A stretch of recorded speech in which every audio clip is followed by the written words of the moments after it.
ಪಹಲ್ಗಾಮ್ನಲ್ಲಿ ನಡೆದಂತ ದಾಳಿಯಲ್ಲಿ ಮತ್ತೊಂದು ಸ್ಫೋಟಕ ಮಾಹಿತಿ ಲಭ್ಯವಾಗಿದೆ. ದಾಳಿಗೂ ಮುನ್ನ ಉಗ್ರರಿಂದ ಸ್ಯಾಟಲೈಟ್ ಫೋನ್ ಬಳಕೆ ಮಾಡಲಾಗಿತ್ತಂತೆ. ಸ್ಯಾಟಲೈಟ್ ಫೋನ್ ಬಳಕೆ ಮಾಡುವುದರ ಮೂಲಕ ಒಂದು ಕಾಲ್ ಹೋಗಿತ್ತು ಅನ್ನೋದು ಗೊತ್ತಾಗಿದೆ. ಪಾಕ್ನ ಕರಾಚಿಗೆ ಉಗ್ರರು ಸ್ಯಾಟಲೈಟ್ ಫೋನ್ ಮೂಲಕ ಕರೆ ಮಾಡಿದ್ರಂತೆ. ಪಾಕಿಸ್ತಾನ ಕರಾಚಿಯಲ್ಲಿದ್ದವರ ಜೊತೆ ಉಗ್ರರ ಚರ್ಚೆಯಾಗಿದೆ ಅನ್ನೋದು ಮಾಹಿತಿ ಬಹಿರಂಗ ಆಗಿದೆ. ಪಹಲ್ಗಾಮ್ ದಾಳಿಗೆ ಕರಾಚಿಯಿಂದ ಹಾಗಾದ್ರೆ ಆದೇಶ ಬಂದಿತ್ತ? ಸ್ಯಾಟಲೈಟ್ ಫೋನ್ನಲ್ಲಿ ಮಾತುಕತೆಯ ಬಳಿಕ ದಾಳಿ ನಡೆದಿದೆ. ಕರಾಚಿಯಿಂದ ಫೋನ್ ಹೋಗಿದೆ ಅಂದ್ರೆ ಆದೇಶ ಅಲ್ಲಿಂದ ಬಂದಿತ್ತ? ಉಗ್ರರು ಅಲ್ಲಿ ಉಳ್ಕೊಂಡಿದ್ರ? ಯಾವ ಉಗ್ರ ಸಂಘಟನೆ ಇದಕ್ಕೆ ಪ್ಲಾನ್ ಮಾಡಿತ್ತು?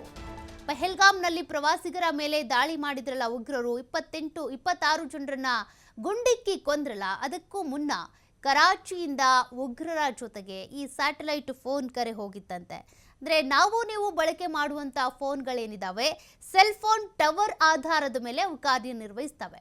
ಬಟ್ ಈ ಸ್ಯಾಟಲೈಟ್ ಫೋನ್ಗಳು ಅಂತ ಬಂದಾಗ ವ್ಯಾಪ್ತಿ ಪ್ರದೇಶದಲ್ಲೇ ಯಾವಾಗಲೂ ಇರ್ತವೆ. ಯಾವಾಗ ಯಾರಿಗೆ ಬೇಕಿದ್ರೂ ಫೋನ್ ಮಾಡಬಹುದು. ಅದಕ್ಕೆ ನೆಟ್ವರ್ಕ್ ಸಿಗಲೇಬೇಕು ಅಂತ ಏನಿಲ್ಲ. ಬಟ್ ಅದಕ್ಕೆ ನೆಟ್ವರ್ಕ್ ಆಧಾರದಲ್ಲಿ ಮಾಡಲ್ಲ, ಉಪಗ್ರಹಗಳ ಆಧಾರದಲ್ಲಿ ಅವು ಕಾರ್ಯವನ್ನು ನಿರ್ವಹಿಸ್ತವೆ.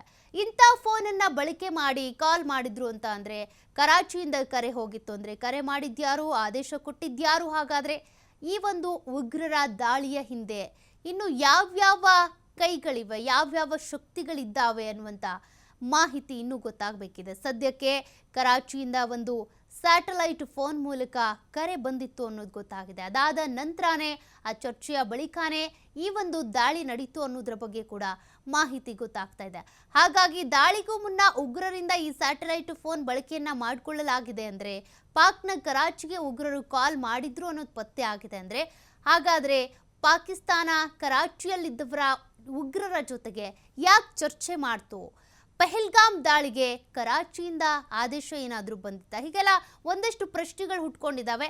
ಆ ಪ್ರಶ್ನೆಗಳಿಗೆ ಉತ್ತರವನ್ನು NIA ಅಧಿಕಾರಿಗಳೇ ಕಂಡುಹಿಡಿಬೇಕಿದೆ.